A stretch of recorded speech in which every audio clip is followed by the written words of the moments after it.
சென்னையின் பல்வேறு பகுதிகளில் மிதமான மழை. 10 மணி வரை மழைக்கு வாய்ப்பிருப்பதாக வானிலை ஆய்வு மையம் தகவல்.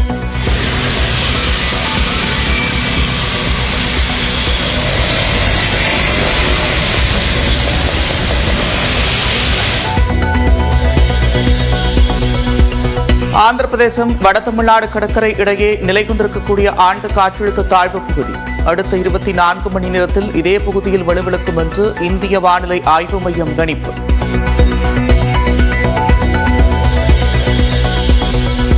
உதகையில் கடுமையான உறைபனி. புல்வெளிகள் வெண்பனி போர்வை போர்த்தியது போல் காட்சியளிக்கின்றன.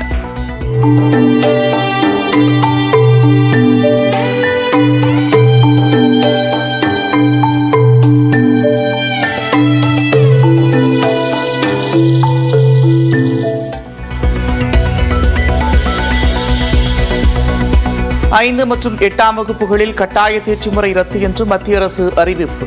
மாநில பாடத்திட்ட பள்ளிகளுக்கு பொருந்தாது என்று அமைச்சர் அன்பில் மகேஷ் விளக்கம்.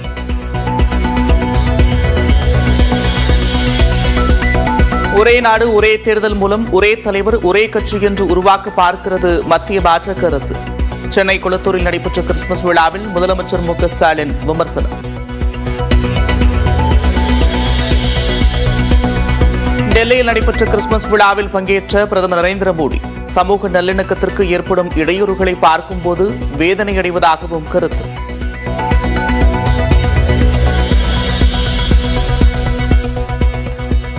தாய்லாந்திலிருந்து சென்னைக்கு கடத்தி வரப்பட்ட 3,60,00,000 ரூபாய் மதிப்பிலான உயர்ரக கஞ்சா பறிமுதல். ஒரே மாதத்தில் 14 கிலோ கஞ்சா பறிமுதல் செய்யப்பட்டு 3 பேர் கைது.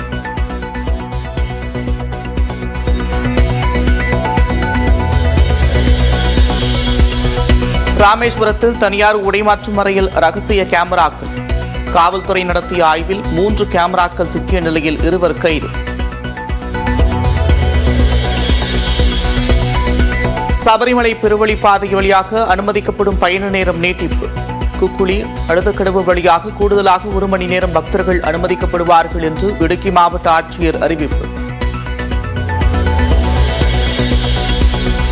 இரட்டை இலை சின்னம் விவகாரத்தில் தேர்தல் ஆணையத்தில் எடப்பாடி பழனிசாமி சார்பில் முன்னாள் அமைச்சர் சி வி சண்முகம் ஆஜராகி விளக்கம்.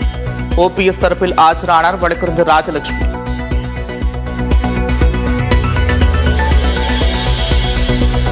கூட்டணியில் இவ்வளவு இடங்கள் வேண்டும் என்று நிபந்தனை எதுவும் வைக்க மாட்டோம்.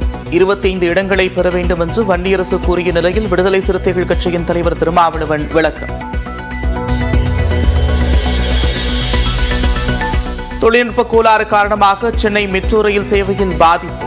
விமான நிலையம் முதல் விம்கோ நகர் வரையிலான ப்ளூ லைன் மெட்ரோ ரயில்கள் 18 நிமிடத்திற்கு ஒருமுறை இயக்கம். ரயில்வே துறையில் 32,000க்கும் மேற்பட்ட காலி பணியிடங்களை நிரப்ப முடிவு. ஆன்லைனில் விண்ணப்பித்ததை அடுத்து அடுத்த மாதம் 23ஆம் தேதி தொடங்க வாய்ப்பு.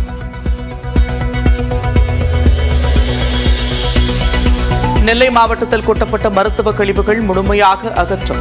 2 நாட்களில் லாரிகளில் எடுத்து சென்ற கேரள அதிகாரிகள்.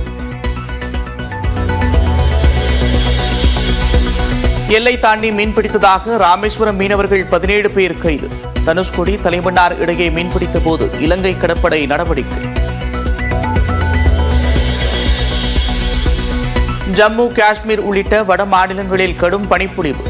ஹிமாச்சலில் சிக்கித் தவித்த 700க்கும் மேற்பட்ட சுற்றுலா பயணிகள் மீட்பு.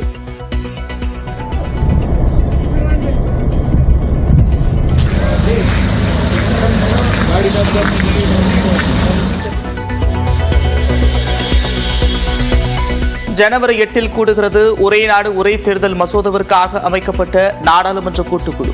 சௌத்ரி தலைமையிலான குழுவில் 39 உறுப்பினர்கள் இடம்பெற்றுள்ளனர். நாளை மறுநாள் தொடங்கும் பாக்ஸிங் டே டெஸ்ட் போட்டிக்கான இந்திய அணியில் மும்பை வீரர் தனுஷ் கோட்டையின் சேர்ப்பு. அஸ்வின் ஓய்வு பெற்ற நிலையில் மாற்று வீரராக அறிவித்த பிசிசிஐ.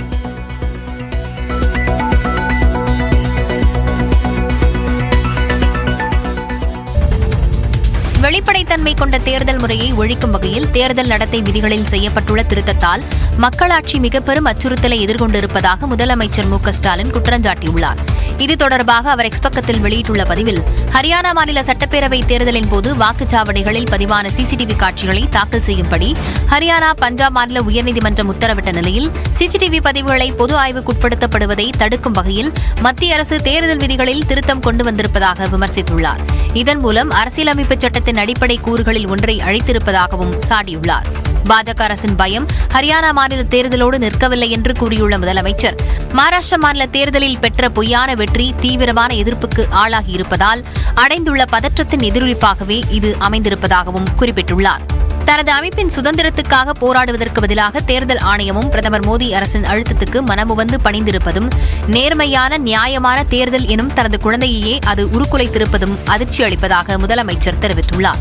சுதந்திரமான நியாயமான தேர்தல்கள் நடைபெறுவதன் மீது தொடுக்கப்பட்டுள்ள மக்களாட்சிக்கு விரோதமான இந்த தாக்குதலை எதிர்க்க பாஜக தலைமையிலான மத்திய அரசில் அங்கம் வகிக்கும் கட்சிகள் உட்பட அனைத்து அரசியல் கட்சிகளும் முன்வர வேண்டும் என்று முதலமைச்சர் மு.க.ஸ்டாலின் கேட்டுக் கொண்டுள்ளார். மும்மொழிக் கொள்கையை ஏற்றால் அரை மணி நேரத்தில் நிதியை விடுவிப்போம் என மத்திய அரசு நிர்பந்தித்ததாக பள்ளி கல்வி அமைச்சர் அன்பில் மகேஷ் தெரிவித்தார். சென்னையில் செய்தியாளர்களிடம் பேசிய அவர், தமிழர்களின் உணர்வுகளை மத்திய அரசு புரிந்து கொள்ளவில்லை என்றும் கூறினார். நீங்க என்இபிக்கு ஒத்துக்கோங்களேன், என்இபி மும்மொழி கொள்கைக்கு ஒத்துக்கோங்க, matter of second within half an hour உங்க பணத்தை நான் ரிலீஸ் பண்றேன் அப்படின்னு சொன்னாங்கன்னா அது என்ன அர்த்தம்? அது யூனியன் மினிஸ்டர் தர்மேந்திர பிரதான் சொல்லும்போது, நானே ஐ எம் ஃப்ரம் நான் ஹிந்தி ஸ்டேட், நானே ஒரியாலேருந்து தான் வந்திருக்கேன், அப்ப நானே சொல்றேன் இல்லை அப்படிங்கும் பொழுது நான் சொன்னேன், சார் எங்களுடைய ஸ்டேட்டோட சென்டிமெண்ட்னு ஒன்று இருக்கு. பேரறிஞர் அண்ணா காலத்திலிருந்து இருமொழி கொள்கை எப்படி நாம் கொண்டு வந்ததிலேருந்தே இருக்கின்றது. இந்நிலையில் மூன்றாவது மொழியை கற்றுத்தராமல் தமிழ்நாடு அரசு மாணவர்களை வஞ்சிப்பதாக பாஜக மூத்த தலைவர் தமிழிசை சவுந்தரராஜன் விமர்சித்தார். 3 மொழி கொள்கை எல்லா தனியார் பள்ளிகளில் உள்ள குழந்தைகளுக்கும் இன்னொரு மொழியை சொல்லிக் கொடுத்துட்டு தமிழக அரசாங்க பள்ளிகளை தமிழக அரசு வஞ்சிக்கிறது என்று நான் தெளிவாக சொல்லுவேன். அரசு பள்ளி மாணவர்களுக்கு இருமொழி போதும் என அரசு நினைப்பது தவறு என்றும் தமிழிசை குறிப்பிட்டார்.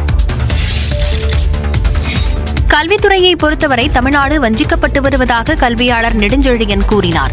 மும்மொழி கொள்கையை ஏற்றுக்கொண்டால் அரை மணி நேரத்தில் பள்ளிக்கல்வித்துறைக்கு வழங்க வேண்டிய நிதி விடுவிக்கப்படும் என மத்திய அரசு கூறுவதாக அமைச்சர் அன்பில் மகேஷ் பொய்யாமொழி தெரிவித்திருந்தார்.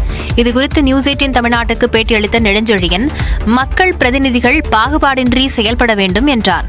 கல்வியில் நம்ம நிறைய முன்னேறிய சமுதாயம்னால கல்வியை எப்படிலாம் தடைப்படுத்தலாங்கிறது அரசியல் ரீதியாக யாரும் மத்திய அரசுகள் அணுகுமுறைகள் கரெக்டாக இல்லை. இது வருந்தத்தக்க விஷயமா இருக்கு.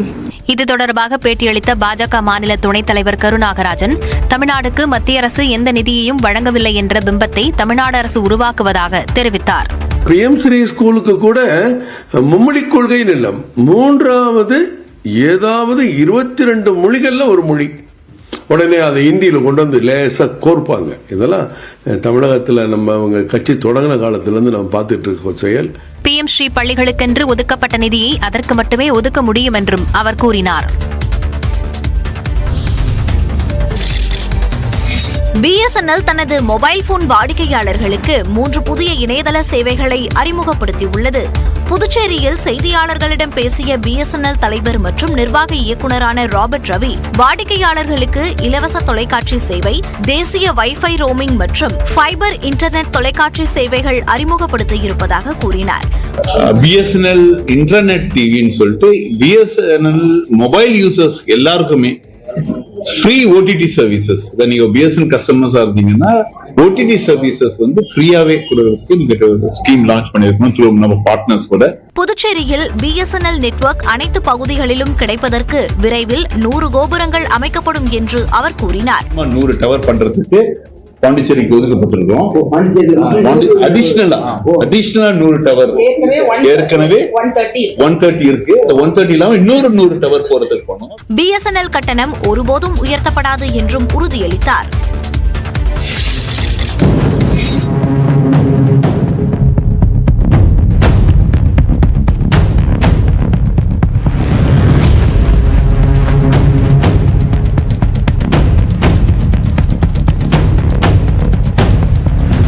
பல்லாவரம் அருகே மாற்றுத்திறனாளி நபரை கோயிலில் வைத்து திமுக ஊராட்சி மன்ற தலைவரின் மகன் காலால் எட்டி உதைத்த காட்சிகள்தான் இவை. பொழிச்சலூர் விநாயகா நகரைச் சேர்ந்த முன்னாள் ஊராட்சி மன்ற தலைவர் ஞானமணியின் மகன் சரவணன் மாற்றுத்திறனாளியான இவர் அதே பகுதியில் உள்ள அகத்தீஸ்வரர் கோயிலுக்கு சென்றுள்ளார். அப்போது கோயிலில் இருந்து தற்போதைய ஊராட்சி மன்ற தலைவர் வனஜாவின் மகன் தினேஷ் பாபுவுக்கும் சரவணனுக்கும் இடையே வாக்குவாதம் ஏற்பட்டது. ஒரு கட்டத்தில் வாக்குவாதம் முற்றிய நிலையில் மாற்றுத்திறனாளியான சரவணனை காலால் எட்டி உதைத்தார் தினேஷ் பாபு. சரவணனும் சமாளித்து தனது ஊன்றுகோலால் தாக்கினார்.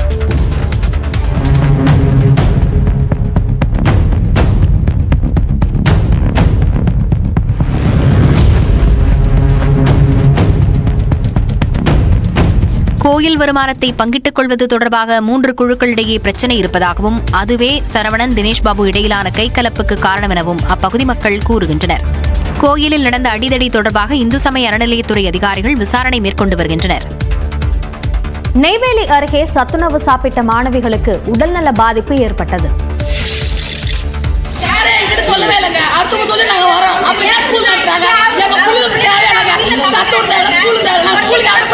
கடலூர் மாவட்டம் நெய்வேலி அருகே சத்துணவு சாப்பிட்ட மாணவிகளுக்கு வாந்தி மயக்கம் ஏற்பட்டதைத் தொடர்ந்து மருத்துவமனையை பெற்றோர் முற்றுகையிட்டதால் பரபரப்பு ஏற்பட்டது.